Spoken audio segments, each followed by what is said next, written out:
Haleluya! Kwa hiyo simama imara katika imani na uweze kulitimiza kusudi la maisha yako.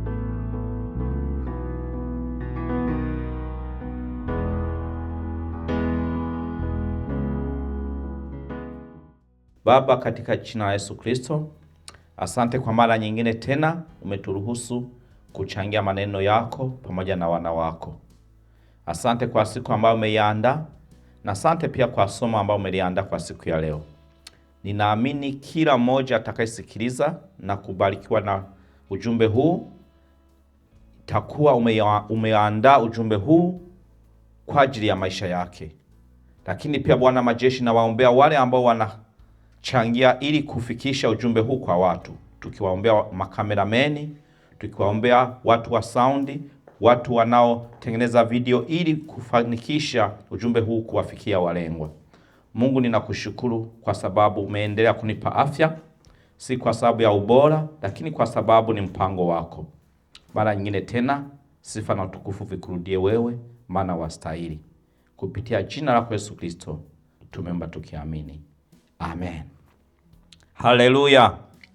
Basi asante kwa mara nyingine tena kwa wale ambao wamezoea maneno ambayo tumekuwa kwenye mtiririko wa kujifunza. Tumeendelea kujifunza kwamba kuna kusudi la Mungu ndani ya maisha ya mwanadamu. Kuna kusudi kubwa ndani ya maisha ya mwanadamu, na hilo ni kusudi ambalo linakuwa limebeba maana ya maisha ya mwanadamu.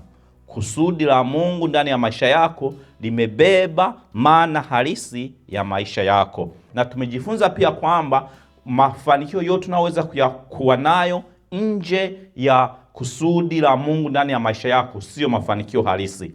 Tukagundua mafanikio halisi ni kugundua kusudi la Mungu ndani ya maisha yako na kujitahidi kadri uwezavyo kuenenda katika kusudi hilo la Mungu ndani ya maisha yako. Ukifanikiwa kwenda ndani ya kusudi hilo, hata mwisho wa maisha yako, ambayo kwa wanadamu tunaita amekufa au amefariki au ametoka mwilini, hiyo kwa Mungu sio kufa. Kwa Mungu umepumzika kutoka kwenye kazi kubwa la kutimiza kusudi la maisha yako. Bwana Yesu asifiwe sana. Kwa hiyo na siku ya leo tutaendelea kwenye mtiririko wa mafundisho ya namna hii. Leo tutaenda kujifunza kutoka kitabu cha Matendo ya Mitume sura ya 3 mstari wa 1. Tutaenda polepole mpaka mstari wa 10. Haleluya. Ni Matendo ya Mitume sura ya 3 mstari wa 1 hadi wa 10. Pale tunaona stori ya kiwete moja ambaye ameponywa, lakini pia baada ya kuponywa akawa ndani ya hekalu la Mungu akimchezea Mungu, akimshukuru Mungu. Haleluya. Basi nitaenda kusoma. Ni Matendo ya Mitume sura 3 mstari wa 1 hadi 10. Basi Petro na Yohana walikuwa wakikwea pamoja kwenda hekaluni saa ya kusali saa 9. Na mtu mmoja aliyekuwa kiwete toka tumboni mwa mamaye alichukuliwa na watu, ambaye walimweka kila siku katika mlango wa hekalu uitwao Mzuri, ili aombe sadaka kwa watu waingiao ndani ya hekalu. Mtu huyu akiwaona Petro na Yohana wakiingia hekaluni, aliomba apewe sadaka na Petro. Petro akamkazia macho pamoja na Yohana, akasema, tutazame sisi. Akawaangalia akitarajia kupata kitu kwao. Lakini Petro akasema, mimi sina fedha wala dhahabu, lakini nilicho nacho ndicho nikupacho. Kwa jina la Yesu Kristo wa Nazareti, simama uende. Mstari wa 7. Akamshika mkono wa kuume, akamwinua, mara nyayo zake na vifundo vya miguu yake vikatiwa nguvu. Narudia huu mstari wa 7 maana ni muhimu sana. Akamshika mkono wa kuume, akamwinua, mara nyayo zake na vifundo vya miguu yake vikatiwa nguvu. Akaondoka upesi, akasimama, akaanza kwenda, akaingia ndani ya hekalu pamoja nao, akienda akirukaruka na kumsifu Mungu.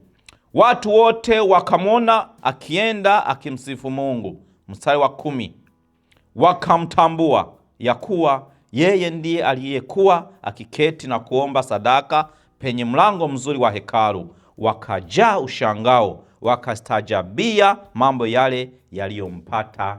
Amen, amen. Bwana Yesu asifiwe sana. Somo la leo tunajifunza simama uende. Haleluya. Somo la leo tunajifunza simama na uende. Utagundua kwamba katika stori hii ya kiwete ambaye amepata muujiza, mwisho wake amekutana na neno hili simama uende. Sasa hili ndo tutaenda kujifunza siku ya leo. Amen, amen, haleluya. Simama uende, haguruka ugende. Amen. Ngoja tuanze kidogo, tumwangalie huyu mtu. Tunaona kwamba tunajifunza mambo kadha wa kadha, lakini tuone kwamba huyu mtu alizaliwa akiwa kilema, alizaliwa na ulemavu, lakini pia baada ya kuzaliwa akiwa mlemavu haikuzuia kwamba Mungu ana kusudi na huyu mtu.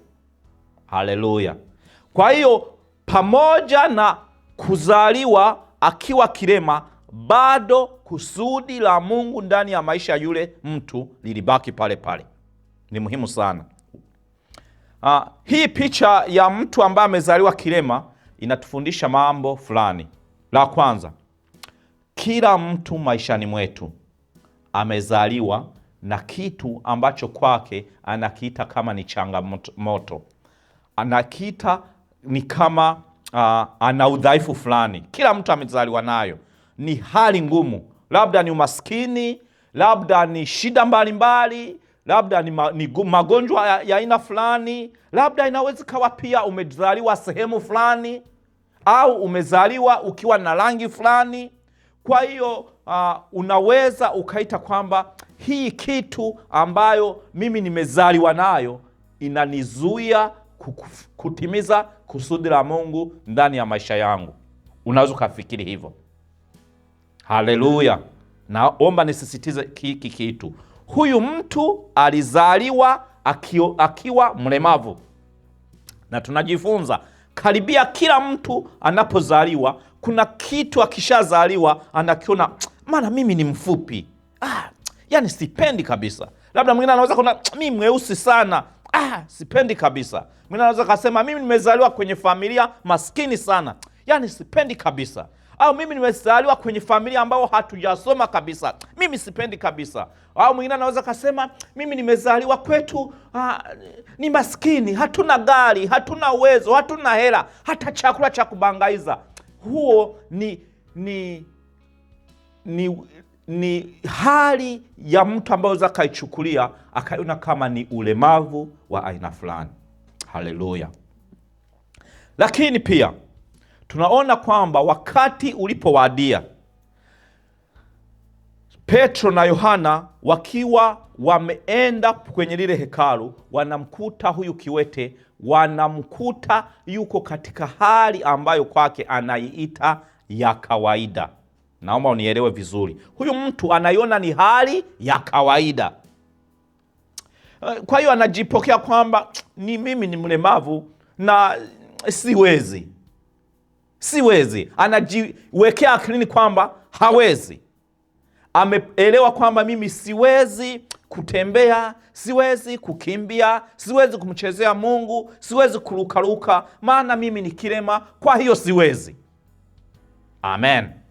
Nimepewa ujumbe huu kukuchallenge, na kuja kukuchallenge kwa sababu kuna hali ile umezaliwa nayo, na kwa bahati mbaya ile hali umeifanya kwamba ni kizuizi cha wewe kutimiza kusudi la Mungu ndani ya maisha yako, na kuja kukukumbusha simama na uende.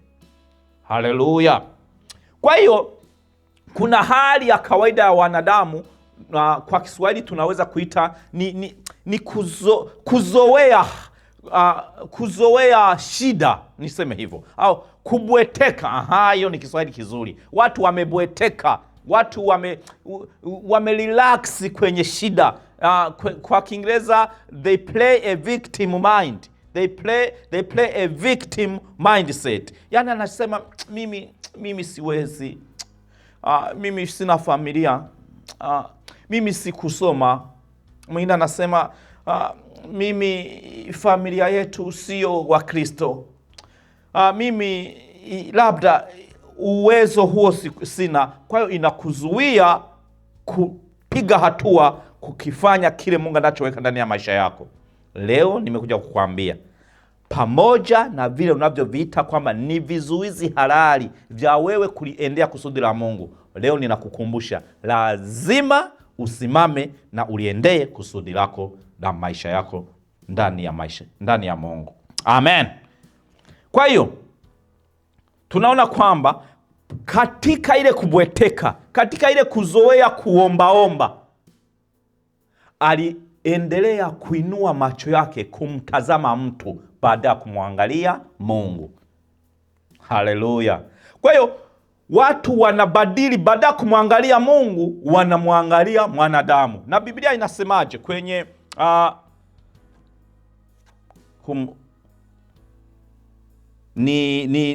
nafikiri ni Zaburi. Inasema kwamba amelaaniwa. Yeremia 17. Yeremia 17. Amelaaniwa anayemtegemea mwanadamu, lakini amebarikiwa anayemtumainia Mungu. Haleluya. Kwa hiyo katika hali ya maisha ya kawaida, tunapokuwa kwenye shida, tunajizoeza kumtegemea Mungu. Tunajifunza kuzoea mtu, kunamtegemea mtu ili atusaidie. Na yule mtu tunapoendelea kumzoea kwamba huyu ndiye msaada wangu utatoka kwake, inatusababisha tutoe matumaini yetu kwa Mungu, tuendelee kumtazama mtu. Na ndio maana hiyo inamfanya Mungu ajisikie wivu sana. Hiyo inafanya Mungu asikie wivu sana. Akasema sasa, amelaaniwa anayemtumainia mwanadamu, lakini amebarikiwa anayemtumainia Mungu. Haleluya. Biblia imesema kwamba nafikiri Daudi kwenye Zaburi 139, Daudi akasema kwamba na kushukuru Mungu wangu kwa sababu mimi nimezaliwa kwenye hali ya ajabu. I thank you God because I'm fearfully and wonderfully made. Haleluya. Kwa hiyo Daudi yeye alipozaliwa, pamoja na kwamba kwenye mstari mingine kwenye Biblia amesema Daudi kwamba mimi mpaka amelani siku aliyozaliwa, akalani siku aliyozaliwa, akasema nimezaliwa kwenye dhambi, nimezaliwa kwenye shida, mimi mpaka baba yangu alinikataa. Nabii Samueli alipokuja kuuliza baba yangu kwamba niletee watoto wako ili nione kama mmoja wao nitamfanya kwa mfalme, baba yake Yese hakumtaja Daudi, kiasi kwamba baba yake Yese hakumuamini Daudi kwamba anaweza akawa mfalme. Lakini bado Daudi anataja hivi, na kushukuru Mungu wangu kwa sababu umeniumba kwa aina ya kipekee, kwa aina ya ajabu. Bwana Yesu asifiwe sana. Kwa hiyo unagundua kwamba wewe ni wa special. Wewe umezaliwa tayari kwa kulitimiza kusudi lako. Wewe umezaliwa na umetengwa wakfu kulitimiza kusudi lako la kimungu. Narudia tena, umezaliwa na umetengenezwa wa kipekee kulitimiza kusudi lako la kimungu. Kwa hiyo hali yako ya kuzaliwa na kujiona ukiwa kiwete kwa aina fulani lazima isimame, na usimame uliendee kusudi lako. Haleluya. Somo la leo, simama na uende. Yeremia amesema kwamba na kushukuru Mungu maana umenijua tangia tumboni mwa mama yangu. tangia bado niko tumboni mwa mama yangu. Ni Yeremia sura ya 1 mstari wa 5. Kwa hiyo Yeremia anagundua kwamba pamoja na kwamba nitakuwa nimezaliwa kwenye maskini, nitakuwa nimezaliwa na aina fulani ya ulema, nimezaliwa kwenye hali ambayo sina kila kinachohitajika, labda wengine na waona wako most advantaged, wana advantage fulani, mimi ambayo sina. Lakini Yeremia anagundua kwamba umenijua nikiwa tumboni mwa mama yangu. Haleluya. Ni muhimu sana kujua kwamba maisha unayoyaishi Mungu ameyapanga vizuri. Uko sehemu sahihi, uko pamoja na mtu sahihi, na kila kitu ambacho unakihitaji kulitimiza kusudi lako la Mungu amekuandalia. Amen. Kwa hiyo kiwete huyu yeye alibweteka, akasema kwamba siwezi. Yeye alichokuwa naweza, alikuwa naenda hekaluni na kiwategemea watu kwamba wamnyanyue wampeleke kwenye ule mlango ambao Biblia imesema ni mlango mzuri. Pamoja na kwamba ni mlango mzuri, labda ni mzuri kwa wengine, lakini kwa huyu kiwete haingia hata kwenye mlango, anasimama nje ya mlango. Na penye sio kusimama, yani anakaa nje ya mlango. Lakini siku ya leo nakwambia kwamba kuna uwezekano ule mlango naona ni mzuri, umewaangalia haujaingia, lakini nakutangazia kwamba Mungu akutengenezee muujiza, mlango ule uingie. Sio kuangalia tu kwamba ni mzuri, ile fursa ni nzuri, kuna nchi ya opportunities, kuna sehemu ya opportunities, kuna sehemu ya baraka, mimi sijaingia. Leo nakuombea kwamba Mungu akufanyie muujiza na wewe upate kuingia kwa kurukaruka kama ule kiwete. Haleluya. Amen. Kwa hiyo tunajifunza, kwanza alizaliwa kiwete, lakini la pili aliwategemea watu wengine. Biblia inasema kwa Zaburi 121 mstari wa 1 kwamba nitayainua macho yangu nitazame milima, na msaada wangu utatoka wapi? Utatoka kwa Mungu aliyeziumba mbingu na nchi. Leo ninakuchallenge, usiendelee kuangalia wanadamu, lakini inua macho yako juu, umwangalie Mungu aliyeziumba mbingu na nchi, na usitegemee kupata tu kama yule kiwete. Usiendelee tu kutegemea kwamba utapata fedha na dhahabu, lakini mtazame Mungu aliye na uwezo wa kukupa zaidi ya fedha na dhahabu. Ndiyo, Biblia inasema kwamba fedha na dhahabu yote ni mali ya Mungu. Kwa hiyo anaweza kampa ampendaye, akakupa kwa wakati apendao. Kama hujapata, subiri, muda wako utavipata. Haleluya. Amen. Jambo la tatu,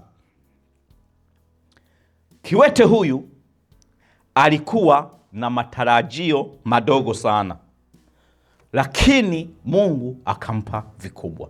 Narudia tena, kiwete huyu alikuwa na imani ya kutegemea mambo madogo, lakini Mungu alikuwa na mpango mkubwa ndani ya maisha yake. Kwa hiyo nikukumbushe, lazima ubadili mtazamo wako, uanze kutazama makubwa, utegemee makubwa, uandae maisha yako kwa ajili ya mpango mkubwa, uandae maisha yako kwa ajili ya project kubwa kubwa, uandae maisha yako kwa ajili ya kanisa kubwa kubwa, uandae maisha yako kwa ajili ya mafanikio makubwa makubwa, kwa sababu Mungu anakuwazia mema, tena makubwa. Haleluya. Alitarajia fedha na msaada wa muda, lakini Mungu akampa muujiza. Alitarajia apewe chochote akiwa amekaa, lakini Mungu alimtarajia asimame na aende. Petro akamwambia kwamba fedha na dhahabu hatuna, ila tulicho nacho ndicho tukupacho. Tutakachokupa tutakufanya kuwa huru. Amen. Haleluya. Katika mambo yote mwanadamu alionayo, miongoni mwa mambo makubwa, nasema miongoni, sio tu peke yake, lakini miongoni mwa mambo makubwa ambayo mwanadamu anayo ni uhuru. Amen. Uhuru wa kuabudu, uhuru wa kuongea, uhuru wa kufanya kile ambacho Mungu ameweka ndani ya maisha yako. Ule uhuru ulionao ni jambo kubwa. Nikisema ni jambo kubwa, hauwezi ukatambua kama hauko gerezani, haujui maana ya uhuru. Lakini mtu aliyefungwa gerezani anajua umuhimu wa uhuru. Au mtu ambaye ni kilema, hawezi akatembea, akitaka kwenda sehemu ya kujisaidia, lazima aombe msaada kwa wengine. Mtu ambaye akitaka kwenda sehemu fulani lazima aombe msaada kwa wengine, au akitaka kufanya jambo lolote, akitaka hata kubrush, hata akitaka kuosha kinywa chake lazima aombe msaada. Huyo mtu anajua wewe ulichonacho ni kitu cha thamani. Ni wewe tu ambaye haujui kwamba ulichonacho ni kitu cha thamani. Uhuru ulionao ndani ya maisha yako, ndani ya viungo vyako vya mwili, lakini hata kwenye Ukristo wako, huo uhuru ulionao ni kitu cha muhimu sana. Kwa hiyo Petro akamwambia yule kiwete kwamba fedha na dhahabu hatuna, lakini tutakachokupa kiko zaidi ya fedha, kiko zaidi ya dhahabu. Tutakupa jina la Yesu Kristo. Amen. Biblia imesema kwenye Yohana sura 8 mstari wa 32 kwamba mtaujua ukweli na huo ukweli utawaweka huru na mtakuwa huru kweli kweli. Amen. Kwa hiyo tunagundua umuhimu wa uhuru au freedom ya kufanya kile ambacho kiko ndani ya moyo wako. Kuna wengine labda una mawazo kwamba mimi nataka kumtumikia Mungu katika hiki kitu. Mimi nataka kwenye familia yangu nifanye hiki. Mimi kwenye maisha yangu nataka nije niwe mtu huyu. Huo uhuru wa kuchagua bado unao. Lakini pia hata uwezo wa kufikia kile ambacho unaweza kukifanya unacho. Haleluya. Kwa hiyo lazima ugundue kwamba unachokitaji zaidi jina la Yesu nalo, lakini pia hata uhuru wa kufanya kile ambacho unaweza kukifanya unao. Hauko jela, hauko hospitalini, hauko kwenye nchi labda ambayo ina vita, labda hauwezi ukatembea. Yani uko na uhuru, unatoka nyumbani muda wote, viungo vya miguu navyo vizuri sana, hauko under watch, yani hauko mahabusu au gerezani au under police arrest. Ni jambo la kumtukuza Mungu. Haleluya. Naendelea tena. Kumbuka leo tunajifunza simama uende kwenye kusudi lako la Mungu. Jambo la nne ambalo tunaenda, jambo la kwanza na kukumbusha ilikuwa kwamba yule kiwete alikuwa amezaliwa tangu utotoni amekuwa kiwete na alijikuta anazoea hali ile. Leo nimekukumbusha kwamba usizoe ile hali na ukaifanya kwamba ni ya kawaida, mimi siwezi chochote. Hapana, kuna Mungu anayeweza kukuwezesha. Jambo la pili, aliwategemea watu. Lakini na challenge, usitegemee watu, bali inua macho yako umtazame Mungu anayekuwezesha. Jambo la tatu, tumejifunza kwamba alikuwa na matarajio madogo, lakini Mungu alikuwa anamwazia makubwa zaidi. Jambo la nne sasa, alihitaji mtu sio tu wa kumwombea, lakini wa kumsimamisha. Haleluya. Petro alipomfikia, Biblia inaniambia kwamba yule kiwete akawatazama sana. Petro akawaambia, akamwangalia akasema, ninaona uko busy, unaomba hela, unaomba coins, unaomba vichere, sawa. Lakini naomba unitazame sasa, unitazame. Acha kuangalia hao wengine. No. Tazama mimi. Sasa yule kiwete akafikiri kwamba labda wana pesa zaidi, labda wana hela zaidi. Lakini Petro na Yohana walikuwa na wazo jingine tofauti. Amen. Ananiwazia mema huyo Yesu. Yesu anakuwazia makubwa.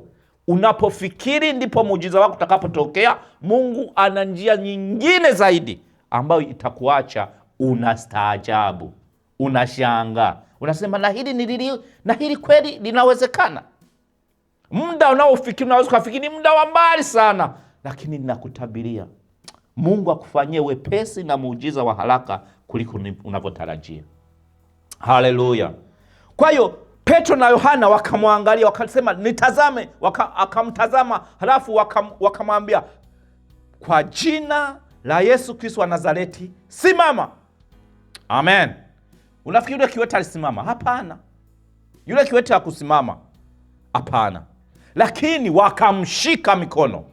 Hata leo ninakuambia kwamba unahitaji mtu anayekushika mkono na kukusimamisha. Tunapokuambia simama uende, unasema hapana, mimi haiwezekani, mimi ni kiwete, mimi ni kilema, mimi sina pesa, mimi sina familia, mimi sina elimu, mimi sina wito, mimi sina karama, mimi sina kipaji. Hapana. inahitaji mtu anayekushika mkono na kukwambia kwamba nimekwambia simama, na unaweza ukasimama kweli. Haleluya. Unajua maishani tuna aina fulani ya watu tunaowahitaji. Baadhi ya watu tunaowahitaji maishani, unahitaji mtu anayekea, anayekujali, anayekusikiliza. Unamwambia mambo yako yote, hata asifanye chochote, lakini anakusikiliza. Tunamhitaji huyo mtu. Lakini pia unaweza kumhitaji mtu ambaye anakuambia ukweli. Haleluya. Anakuambia ukweli. Huyo ni kukuambia tu. Anakuambia bwana, mimi bwana sijali kama utachukiaje, lakini anakuchana live. Anakuambia hapa ni makosa, hapa ni makosa, hapa ni makosa, hapa ni makosa. Sasa watu, Mungu atuhurumie, watu wengi tunakasirika tukiwa na watu wa namna hiyo. Lakini hawa watu, they are divinely connected to our lives. Hawa watu ni watu muhimu ambao wameletwa na Mungu ndani ya maisha yetu. Mtu anayekusikiliza na maana anayekujali, lakini pia mtu anayekuambia ukweli. Mwingine wa tatu naye mhitaji sana ni huyu sasa. Mtu anayekusimamisha. Anakuambia bwana, sijali hauna yosema. Mimi sijaja kuambia pole. Mimi najua unaweza. Mimi sina pesa. Unaweza. Hicho kidogo. Yaani ni kama vile anakulazimisha underestimate your problem. Yaani unachukulia, anakuambia usiangalie tatizo, mimi najua, angalia uwezo ulionao. Usikazanie nina shida. Achana na hizo shida. Angalia ulichonacho. Ni kikubwa mno. Amen. Unaweza kusema kwamba mimi sijajifunza kompyuta. Ndio, haujajua kompyuta, lakini unajua kupika. Haujui, labda unajua kuclean.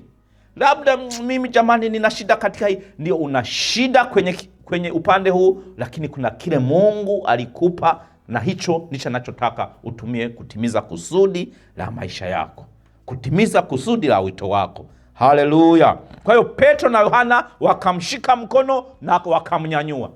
Biblia inaniambia kwamba aliposimama akagundua miguu yake ikakaza kabisa. Ikakaza kabisa. Nafikiri ule ulikuwa mstari wa 7. Ngoja ni usome haraka tena. Akamshika mkono wa kuume, akamuinua, mara nyayo zake na vifundo vya miguu yake vikatiwa nguvu. Amen. Kwa hiyo ni baada ya kumshika mkono na kumuinua ndipo aligundua kwamba kumbe miguu yake ina nguvu. Akiambiwa tu simama kwa jina la Yesu, haamini, hasikii. Lakini akishikwa mkono na kumsimamisha, anagundua ninayaweza mambo yote katika yeye anitiaye nguvu. Ninakukumbusha, unayaweza mambo yote katika Kristo anayekutia nguvu. Kwa hiyo usizoee kujiita wewe ni wa mwisho, wewe una shida, mimi nimeachwa, mimi sina uwezo, mimi sijasoma, mimi sina familia. Those are simply excuses. Kile unachokihitaji ili utimize kusudi la Mungu ndani ya maisha yako, Mungu amekupa. Kama hajakupa, hauhitaji. Na kama nafikiri unakihitaji, kinakuja. Haleluya. Amen. Kwa hiyo Isaya 60 mstari wa 1 nasema kwamba inuka uangaze, kwa maana nuru yako imekuja. Wakorintho wa kwanza sura 16 mstari wa 13 imesema kwamba simameni hali mumejifunga diri ya haki viunoni mwenu. Haleluya. Kwa hiyo imesema kwamba simameni imara katika imani. Amen. Biblia iki nimbali kiundira mbali kinyarwanda hari ahantu nkunda ivuga ngo muhagarare nk'abagabo n'abagore bose, apana by'abagore, muhagarare mushikamye nk'abagabo. Haleluya. Kwa hiyo simama imara katika imani na uweze kulitimiza kusudi la maisha yako. Baada ya kiwete kusimama sasa, tunaona mambo kama matatu ambayo ameyafanya. Cha kwanza, ameingia hekaluni pamoja na Petro na Yohana. Hakuendelea tena kusimama mlangoni na kuombea tena. Usiende kusimama mlangoni, usiende kusimama njia pembeni eti acha watu waendelee, acha wengine wamtumikie Mungu, acha wengine hapana, wote tunaweza. Hakuna asiyeweza, hata wewe unaweza. Anayekwambia hauwezi ni wivu tu, ila unaweza kabisa kumtumikia Mungu, unaweza kabisa kusonga mbele, unaweza kabisa kufanikiwa, unaweza kabisa kufika mbali, unaweza kabisa kufikia malengo yako. Haleluya! Kwa hiyo hakuendelea tena kukaa mlangoni. Ingia kabisa. Jambo la pili, alimshukuru Mungu. Ukishaingia lazima uwe na moyo wa kumshukuru Mungu. Mtukuze Mungu. Endea kumshukuru Mungu. Mungu, asante kwa sababu nilikuwa siwezi, ila kwa neema yako nimeweza Bwana. Nilikuwa sifai, ila Bwana umenifanya ninafaa. Nilikuwa nakataliwa, lakini Bwana umenikubali. Nilikuwa nimetengwa, lakini wewe umenikubali, Bwana wa majeshi. Kwa hiyo lazima uwe na moyo wa shukrani muda wote. Usiwe na moyo wa lawama. Eti unajua mimi hawanisaidii, unajua mimi nimekuwa kilema. Achana na lawama. Achana na lawama. Lawama hazikusaidii chochote. Kwanza simama kwa imani. Ingia ndani ya maisha ndani ya kusudi la Mungu. Pili, mshukuru Mungu kila itwapo leo. Hakusahau chanzo cha baraka zake. Huyu kiwete hakusahau. Alisema nikiinuka tu, siendi kutafuta fedha wala dhahabu, naenda kumtafuta aliyenipa miguu. Haleluya!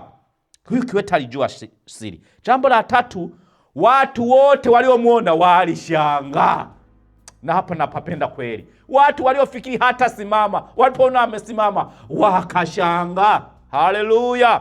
Na kuombea uwashangaze maadui waliofikiri hautasimama. Na kuombea maadui waliofikiri kwamba hautasonga mbele wakushangae. Ila cha kwanza, simama, mshukuru Mungu, halafu watu wengine ndio washangae. Hata shetani, mwimbaji mmoja aliimba kwamba na shetani ashangae. Hata shetani ashangae. Hata na mapepo wote washangae. Haleluya! Lakini wana wa Mungu waone kwamba ni ushuhuda ndani ya maisha yako. Unajua utakaposimama wengine watasimama.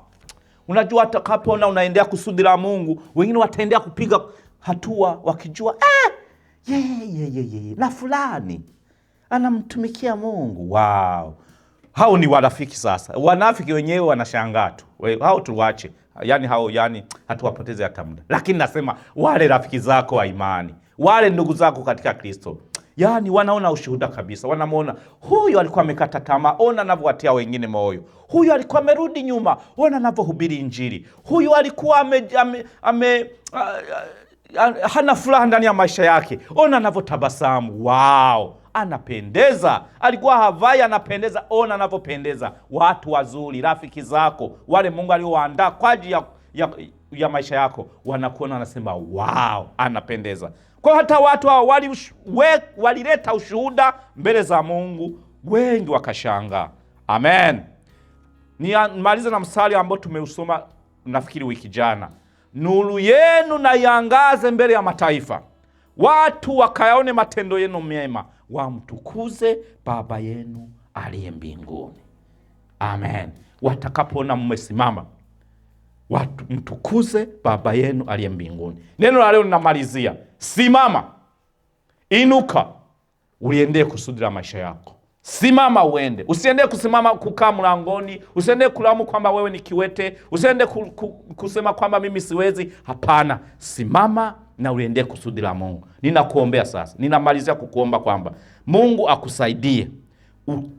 Utoke katika ile hali ya kulaumu. Utoke kwenye ile hali ya kuona kwamba hauwezi. Utoke kwenye ile hali ya kukata tamaa. Utoke kwenye ile hali ya kusengenya na kukana wengine kwamba mimi ni victim. Hapana, you are not the victim, you are the victor. Wewe sio mwenye shida, wewe ni mshindi. Kuna yule aliyekushindia, kama Biblia ilivyotuambia kwamba wewe unayaweza mambo yote katika yeye anayekutia nguvu. Ninaomba sasa kwa kumaliza. Baba Mungu, ndugu huyu aliyekuwa nafuatilia pamoja na mimi pia najiungamanisha pamoja na neno hili. Hata huyu ndugu aliyeko mahali hapa ninamuunganisha pamoja na neno hili. Kiwete alikaa pale mlangoni, mlango mzuri tu kwa muda mrefu, lakini hakuweza kuingia mlango ule. Watu walimpita wakampa coins tu kidogo, lakini Petro kutumiwa na wewe Bwana majeshi akamwezesha kuingia kwenye kusudi lake la maisha. Hapa ndugu yangu anayenisikiliza, inawezekana amekaa pembeni na kusudi lake la maisha. Ninatangaza Bwana majeshi asimame, umuinue Bwana majeshi aende kupiga hatua kuingia kwenye kusudi lake la maisha. Mungu, ninakataa vizuizi vyote, ninakataa wale wanaomkatisha tamaa, ninakataa vile vyote vinavyoweza kumfanya kwa ajisikie hafai wala hawezi, maana umemwezesha Bwana, sio kwa ajili yetu, lakini kwa nguvu zako Bwana majeshi. Asante maana unatuwezesha, kupitia jina lako Yesu Kristo tunaomba tukiamini.